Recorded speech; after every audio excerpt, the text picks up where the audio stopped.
আসসালামু আলাইকুম। ক্যাসিমিরো ছাড়া এই ম্যানচেস্টার ইউনাইটেড যেভাবে খেলতেছে সেভাবে কি খেলতে পারবে আগামী সিজনে? গতকালকে ম্যানচেস্টার ইউনাইটেডের হয়ে ম্যানচেস্টার ইউনাইটেডের মাঠে ক্যাসিমিরো অধ্যায়ের সমাপ্তি ঘটলো। অর্থাৎ আগামী সিজনে ম্যানচেস্টার ইউনাইটেডের শিবির ছাড়তেছেন ক্যাসিমিরো। ব্রাজিলিয়ান এই প্রাণভ্রমর ব্রাজিলিয়ান মধ্যমাঠে যেভাবে প্রাণ, ঠিক তেমনি ম্যানচেস্টার ইউনাইটেডেরও প্রাণ। দীর্ঘদিন এই ম্যানচেস্টার ইউনাইটেডের সার্ভিস দিলেন এবং এই মুহূর্তে বলা যায় যে সময়ের সেরা ফর্মেও তিনি রয়েছেন। তাকে বলা যাবে না যে তিনি অফ ফর্মে রয়েছেন। যেভাবে অন্যান্য প্লেয়াররা নেতৃত্ব দেয় তার চেয়ে ডবল ভালো নেতৃত্ব দিচ্ছেন এই মিডফিল্ডে। সো তারপরও ক্যাসিমিরো কেন ছেড়ে যাচ্ছেন এই ম্যানচেস্টার ইউনাইটেড? কারণ ক্যাসিমিরো তিনি মনে করেন যে তার ফর্ম থাকা অবস্থায় তিনি যদি তার প্রিয় একটা ক্লাব ছেড়ে চলে যান তাহলে হয়তো তিনি সুনামের সাথে এসে গেলেন, কিন্তু যখন তার ফর্ম চলে যাবে তখন যদি ক্লাব তাকে বের করে দেয়, ক্লাবের ফ্যানরা যদি তাকে দুই শোনায় তাহলে তার কাছে সেটা ভালো লাগবে না। সো এইরকম ভালো অবস্থানে থেকে বিদায় নিচ্ছেন ম্যানচেস্টার ইউনাইটেড ছেড়ে। সো এখন আসি ম্যানচেস্টার ইউনাইটেডের বর্তমান ফর্মে। এই ম্যানচেস্টার ইউনাইটেড বর্তমানে দারুণ ফর্মে রয়েছেন।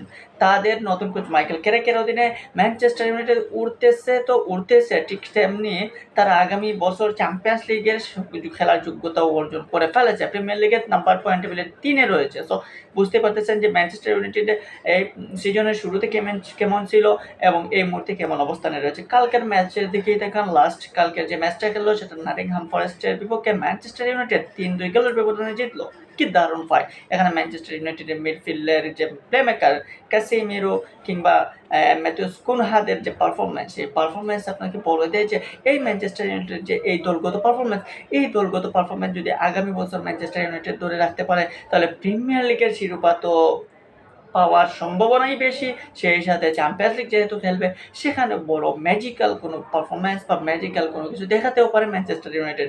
কিন্তু সেই দেখানোর সাথে ক্যাসিমিরো কি থাকতে পারবেন? ক্যাসিমিরো তো থাকছেন না। ম্যানচেস্টার ইউনাইটেডকে চ্যাম্পিয়ন্স লিগে পৌঁছে দিয়ে ক্যাসিমিরো অধ্যায় শেষ হচ্ছে ম্যানচেস্টার ইউনাইটেড শিবিরে। সো ক্যাসিমিরো ফ্যান যারা তারা হয়তো আফসোস করবেন যে ম্যানচেস্টার ইউনাইটেডকে এত ভালো অবস্থায় নিয়ে যাওয়ার পরও ক্যাসিমিরো চলে যাচ্ছেন, এটা আসলে মানানসই না। কিন্তু ক্যাসিমিরো মনে করেন যে এটাই মানানসই, কারণ তিনি এই ফর্মে দেখেই চালিয়ে যাচ্ছেন। এখন দেখি ম্যানচেস্টার ইউনাইটেড আসলে কি এই ধারাবাহিকতা বজায় রাখতে পারবে আগামী সিজনে? এই টিমে যারা রয়েছে তাদেরকে ধরে রাখবেন কি কোচ মাইকেল ক্যারিক, কিংবা ম্যান ইউ কর্তৃপক্ষ কি এই কোচকে রাখবে, নাকি এই কোচ আবার নিজে থেকেই চলে যাবেন? সব কিছু বোঝা যাবে কিছুদিনের মধ্যেই। সামনে বিশ্বকাপ, সেই বিশ্বকাপের ক্লাবগুলো এত তাড়াহুড়ো করবে না আসলে নতুন প্লেয়ার কেনার ক্ষেত্রে। কারণ বিশ্বকাপের পর হয়তো ক্লাবগুলো চাইবে যে বিশ্বকাপ থেকে উদীয়মান কিছু প্লেয়ার বের হবে তাদেরকে নিয়ে আসার জন্য।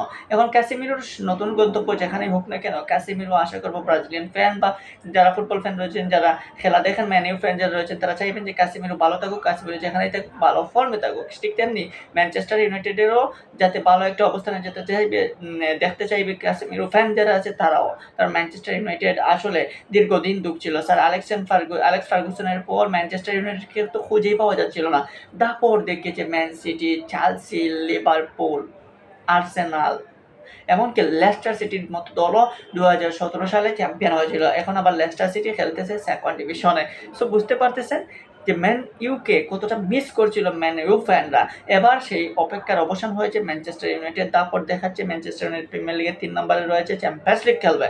সো 2026 এবং 2027 মৌসুমটা ম্যানচেস্টার ইউনাইটেডের জন্য বিশাল এক মৌসুম হয়ে দাঁড়িয়েছে এবং ফ্যানদের আশা আরও বেড়ে গেছে। এখন দেখা যাক কাসিমিরো থাকা অবস্থায় ম্যানচেস্টার ইউনাইটেডের যে অবস্থা, সেই অবস্থাকে ধরে রাখতে পারবে কাসিমিরোর বিদায়ের পর। আগামী সিজনটা কাসিমিরো ছাড়া ম্যানচেস্টার ইউনাইটেড আসলে কতটা উঠতে পারবে, কতটা নিজেদেরকে এইবারের মতো মেলে ধরতে পারবে।